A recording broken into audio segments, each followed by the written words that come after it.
악마가 가장 좋아하는 사람은 누구일까요? 혹시 무신론자라고 생각하셨나요? 아니면 교회를 적대시하는 사람? 혹은 노골적으로 죄를 즐기는 사람? C.S. 루이스는 그의 작품 스크루테이프의 편지에서 놀라운 통찰을 제시합니다. 악마가 가장 선호하는 사람은 교회를 다니지 않는 사람이 아니라 교회에 다니지만 더 이상 생각하지 않는 사람이라는 것입니다. 오늘 우리는 신앙의 가장 은밀한 적에 대해 이야기하려 합니다. 그것은 무신앙이 아닙니다. 핍박도 아닙니다. 그것은 깊이 없는 신앙, 익숙해진 신앙, 편안해진 신앙입니다. 이것은 교회에 오래 다닌 사람일수록 신앙생활을 열심히 한다고 자부하는 사람일수록 더 조심해야 할 문제입니다. 역설적이게도 신앙의 길에서 가장 위험한 순간은 우리가 그 길에 익숙해진 순간일 수 있습니다. 우리는 보통 신앙의 적을 외부에서 찾습니다. 세속의 유혹, 물질주의, 쾌락주의, 무신론적 사상, 교회를 향한 비판과 핍박, 이런 것들이 우리 신앙을 위협한다고 생각합니다. 그래서 우리는 이것들을 경계하고 방어벽을 쌓고 거리를 둡니다. 하지만 루이스가 보여주는 악마의 전략은 훨씬 더 교묘합니다. 악마는 당신을 교회에서 떠나게 만들 필요가 없습니다. 교회에 계속 다니게 하면 됩니다. 다만 그곳에서 아무것도 느끼지 못하게, 아무것도 생각하지 않게, 아무것도 변화시키지 않게 만들면 되는 것입니다. 악마는 당신이 성경을 읽지 않기를 원하는 게 아닙니다.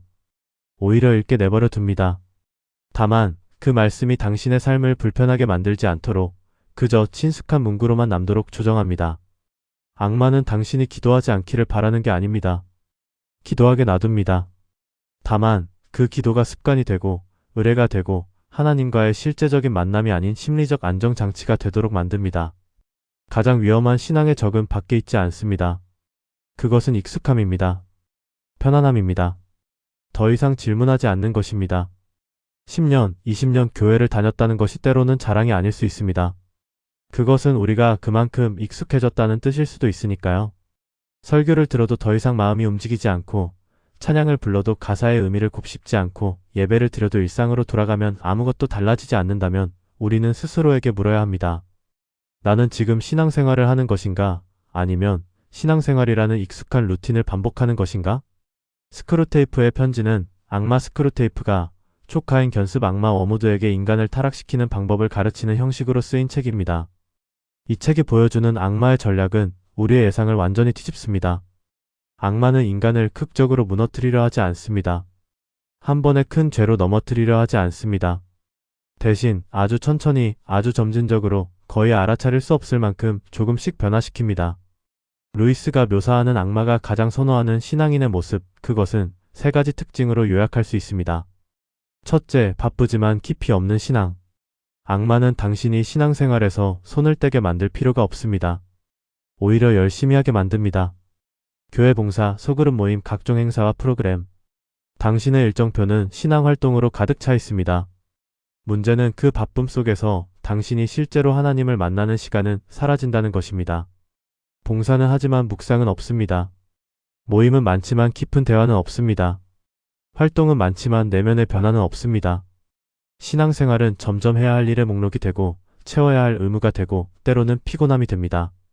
이것은 매우 교묘한 전략입니다. 왜냐하면 우리는 우리가 열심히 하고 있다고 생각하기 때문입니다. 우리는 바쁘니까 뭔가 하고 있다고 느낍니다. 하지만 바쁨과 깊이는 다릅니다. 고요히 앉아 하나님의 음성을 듣는 시간, 말씀 앞에서 나 자신을 돌아보는 시간, 내 삶의 방향을 점검하는 시간이 사라질 때 신앙은 껍데기만 남습니다. 우리는 신앙생활을 하고 있지만 신앙은 우리 안에서 살아 움직이지 않습니다. 둘째, 감정에만 의존하는 신앙입니다. 악마는 당신이 은혜를 경험하는 것을 막지 않습니다. 오히려 감정적 고향을 계속 추구하게 만듭니다. 감동적인 예배, 눈물이 나는 찬양, 마음이 뜨거워지는 설교. 이런 경험들은 분명 값진 것입니다. 문제는 우리가 이것만을 신앙으로 착각할 때 생깁니다. 감정은 변합니다. 오늘 뜨겁게 느껴졌던 것이 내일은 식을 수 있습니다. 작년에 감동받았던 찬양이 올해는 익숙해집니다. 감정에만 기댄 신앙은 감정이 사라질 때 함께 무너집니다. 더 위험한 것은 우리가 점점 더 강한 자극을 찾게 된다는 점입니다. 더 감동적인 예배, 더 큰 은혜, 더 뜨거운 경험을 추구합니다. 마치 중독처럼 이전의 수준으로는 만족하지 못합니다. 그 과정에서 우리는 조용한 하나님의 음성을 놓칩니다. 일상 속 작은 순종의 자리를 지나칩니다. 극적이지 않지만 꾸준한 신앙의 근육을 키우는 일을 소홀히 합니다. 루이스는 이렇게 말합니다. 악마는 당신이 감정의 파도를 타고 신앙생활하기를 원한다고. 왜냐하면 그 파도가 잦아들 때 당신에게 남은 것이 아무것도 없다는 것을 알기 때문입니다. 진짜 신앙은 감정이 고양될 때뿐 아니라 아무것도 느껴지지 않을 때도 하나님을 신뢰하는 것입니다. 아침에 눈 뜨는 것이 기쁘지 않아도 말씀을 펴는 것입니다. 기도가 하늘에 닿는 것 같지 않아도 계속 무릎 꿇는 것입니다. 셋째, 회개 없는 안정된 신앙입니다. 이것이 가장 위험한 유형일 수 있습니다. 악마는 당신이 죄를 짓기를 원하는 게 아닙니다. 정확히 말하면 죄를 지어도 그것을 죄로 인식하지 못하게 만들고 싶어 합니다. 교회를 오래 다닌 사람들에게 흔히 나타나는 현상이 있습니다. 자신은 더 이상 회개할 것이 별로 없다고 느끼는 것입니다. 큰 죄는 짓지 않습니다. 교회 생활 잘합니다. 헌금도 합니다. 봉사도 합니다. 무엇을 회개해야 할까요? 하지만 이것이야말로 가장 위험한 상태입니다. 회개가 사라진 신앙은 성장이 멈춘 신앙입니다. 우리가 더 이상 자신의 죄를 보지 못한다는 것은 우리의 양심이 무뎌졌다는 뜻입니다. 하나님의 거룩한 기준에 무감각해졌다는 뜻입니다. 작은 교만, 일상적인 거짓말, 타인에 대한 판단, 사랑 없는 말들, 하나님보다 우선시하는 것들. 이런 것들이 우리 삶에 스며들어도 우리는 알아차리지 못합니다. 왜냐하면 우리는 이미 괜찮은 신앙인이라고 자부하고 있기 때문입니다. 루이스는 이것을 점진적 타락이라고 부릅니다. 한 번에 무너지는 게 아닙니다. 조금씩 거의 눈에 띄지 않게 우리의 감수성이 무뎌지고 기준이 낮아지고 하나님과의 거리가 멀어집니다. 그리고 어느 순간 우리는 깨닫습니다. 나는 여전히 교회에 다니고 있지만 하나님은 내 삶에서 점점 멀어지고 있다는 것을. 이런 신앙이 위험한 이유는 단순합니다. 그것은 하나님 없이도 굴러가기 때문입니다. 교회는 다닙니다. 예배는 드립니다. 성경도 읽습니다. 기도도 합니다. 하지만 실제로 우리 삶은 하나님의 개입 없이도 잘 돌아갑니다. 월요일부터 토요일까지 우리는 하나님을 크게 의식하지 않고도 살아갑니다. 중요한 결정을 내릴 때 하나님의 뜻을 구하기보다 우리의 판단을 따릅니다. 관계에서 어려움이 생길 때 성경의 원리보다 세상의 방식으로 해결합니다. 일요일에는 예배당에 앉아있지만 나머지 6일은 실질적 무신론자처럼 삽니다. 이것이 바로 악마가 원하는 것입니다.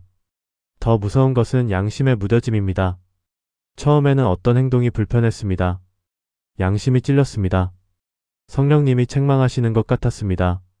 하지만 우리는 그것을 계속했고 점점 익숙해졌고 어느 순간부터 아무렇지 않게 되었습니다. 작은 거짓말이 그랬고 타인에 대한 험담이 그랬고 정당화된 분노가 그랬고 교묘한 이기심이 그랬습니다. 처음에는 마음이 불편했지만 이제는 자연스럽습니다. 이것이 점진적 타락의 무서움입니다.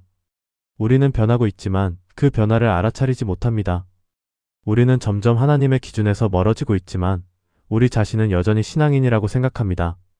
루이스가 통찰한 것처럼 악마는 당신을 한 번에 무너뜨리려 하지 않습니다. 그저 조금씩, 아주 조금씩 하나님과의 거리를 벌려놓습니다. 그리고 어느 날 당신은 깨닫습니다. 하나님은 여전히 믿지만 더 이상 그분을 필요로 하지 않는 삶을 살고 있다는 것을. 이 문제는 오늘날 우리에게도 똑같이 적용됩니다. 어쩌면 루이스의 시대보다 더 심각할 수 있습니다. 현대 교회 문화는 종종 신앙을 소비재로 만들어버립니다. 우리는 은혜로운 설교를 소비하고 감동적인 찬양을 소비하고 좋은 프로그램을 소비합니다.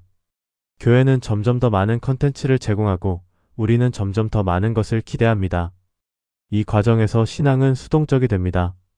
나는 듣는 사람, 받는 사람, 소비하는 사람입니다.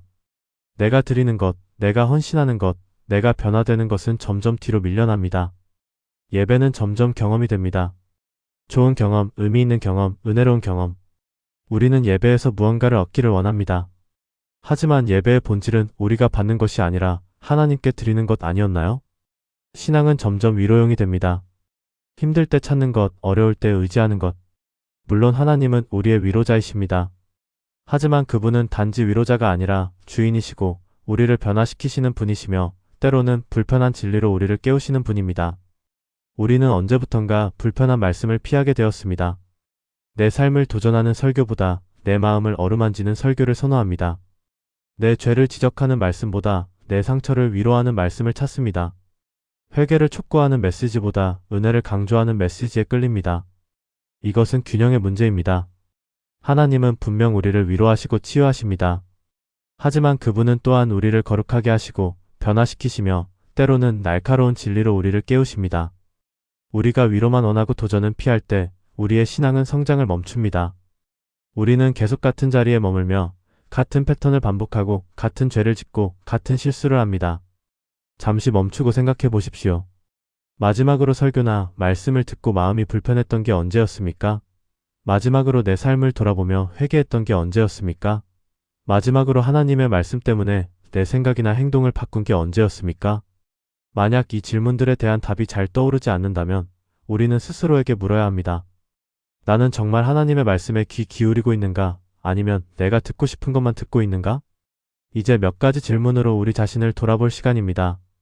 이것은 정죄하기 위한 질문이 아닙니다. 우리 자신을 정직하게 들여다보기 위한 질문입니다. 첫 번째 질문입니다. 나는 하나님을 찾는가? 아니면 익숙함을 찾는가?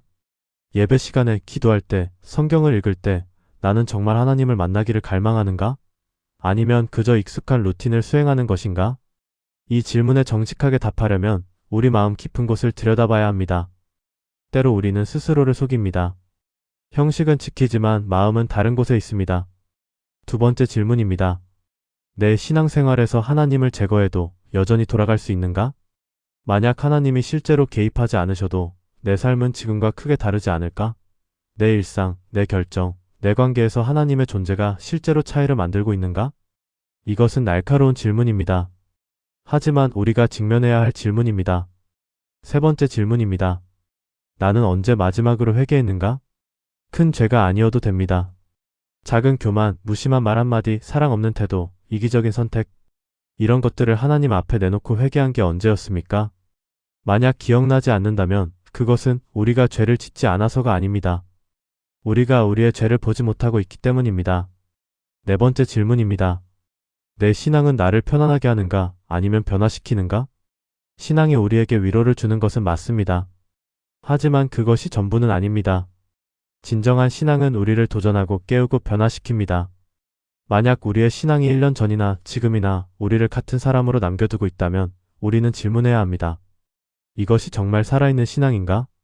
마지막 질문입니다. 나는 무엇을 두려워하는가? 이상하게 들릴 수 있습니다. 하지만 생각해 보십시오. 혹시 우리는 깊은 신앙을 두려워하고 있지는 않습니까? 깊이 들어가면 변해야 할 것들이 보입니다. 포기해야 할 것들이 있습니다. 불편한 순종의 자리가 있습니다. 그래서 우리는 무의식적으로 적당한 거리를 유지합니다. 너무 멀지도 너무 가깝지도 않게. 하나님을 믿지만 내 삶의 통제권은 내가 쥐고 있는 그 지점에. 이것이 바로 악마가 원하는 것입니다. C.S. 루이스는 우리에게 불편한 진리를 보여줬습니다. 하지만 그것은 우리를 정죄하기 위함이 아니었습니다. 깨어나게 하기 위함이었습니다. 악마는 큰 죄를 통해서가 아니라 작은 무관심을 통해 일합니다. 극적인 타락이 아니라 점진적인 무뎌짐을 통해 일합니다. 교회를 떠나게 만드는 것이 아니라 교회 안에서 잠들게 만듭니다. 그리고 이것을 깨닫는 순간이 바로 변화의 시작점입니다. 하나님은 우리를 편안하게 두지 않으십니다. 사랑하시기 때문입니다. 하나님은 우리가 익숙함 속에 안주하는 것을 원치 않으십니다. 우리를 더 깊은 곳으로, 더 진실한 관계로 초대하시기 때문입니다. 깊이 있는 신앙은 어떤 모습일까요?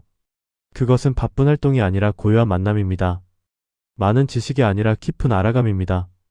감정의 고향이 아니라 일상의 순종입니다. 깊이 있는 신앙은 불편합니다. 왜냐하면 그것은 우리를 변화시키기 때문입니다. 우리가 보고 싶지 않은 것을 보게 만들고, 듣고 싶지 않은 것을 듣게 만들고 하고 싶지 않은 것을 하게 만듭니다. 하지만 바로 그 불편함 속에서 우리는 자랍니다. 그 도전 속에서 우리는 성숙합니다. 그 순종 속에서 우리는 하나님을 더 깊이 알아갑니다. 루이스의 통찰은 이것입니다. 신앙의 적은 밖에 있지 않습니다. 우리 안에 있습니다. 안주하려는 마음, 편안함을 추구하는 마음, 깊이 들어가는 것을 두려워하는 마음. 하지만 하나님은 우리를 그곳에 머물게 두지 않으십니다. 계속해서 부르십니다. 더 깊은 곳으로, 더 진실한 관계로, 더 온전한 헌신으로. 오늘 우리는 불편한 질문들을 마주했습니다. 혹시 마음이 불편하셨나요? 좋습니다. 그것이 바로 시작입니다. 우리가 불편함을 느낀다는 것은 성령님이 우리 양심을 건드리고 계신다는 뜻입니다. 악마가 가장 좋아하는 신앙인은 교회에 다니지만 더 이상 변하지 않는 사람입니다. 말씀을 듣지만 도전받지 않는 사람입니다. 신앙생활은 하지만 하나님과 점점 멀어지는 사람입니다. 하지만 우리는 그렇게 머물 필요가 없습니다. 지금 이 순간 우리는 선택할 수 있습니다. 익숙함 속에 머물 것인가 아니면 깊이로 나아갈 것인가? 편안한 신앙에 안주할 것인가 아니면 불편하더라도 진실한 신앙을 추구할 것인가? C.S. 루이스는 우리에게 거울을 보여줬습니다. 이제 우리가 그 거울을 통해 우리 자신을 정직하게 바라볼 차례입니다. 작은 것부터 시작할 수 있습니다. 오늘 저녁 5분만 고요히 앉아 하나님께 이렇게 물어보는 것입니다. 주님, 제 삶에서 당신이 불편해하시는 것이 무엇입니까? 그리고 귀를 기울이는 것입니다. 이번 주 성경을 읽을 때 이렇게 기도하는 것입니다. 주님, 제가 듣고 싶은 말씀이 아니라 제가 들어야 할 말씀을 보여주세요. 그리고 순종하는 것입니다. 깊이 있는 신앙은 하루아침에 만들어지지 않습니다. 하지만 한 걸음 한 걸음 하나님께 더 가까이 나아가는 것, 그것이 우리가 할 수 있는 일입니다. 악마는 우리를 익숙함 속에 가두려 하지만 하나님은 우리를 자유로 부르십니다. 깊이로 부르십니다. 진리로 부르십니다. 그 부르심에 응답하는 것, 그것이 진정한 신앙의 시작입니다. 오늘 이야기가 마음에 와닿으셨다면 구독과 좋아요를 함께 해주세요. 그리고 더 중요한 것은 이 메시지를 단지 듣는 것에서 그치지 않고 실제로 우리 삶에서 적용하는 것입니다. 다음 영상에서는 깊이 있는 신앙을 위한 구체적인 실천 방법들을 나눌 예정입니다. 여러분의 신앙 여정에 하나님의 깊은 은혜가 함께하기를 바랍니다.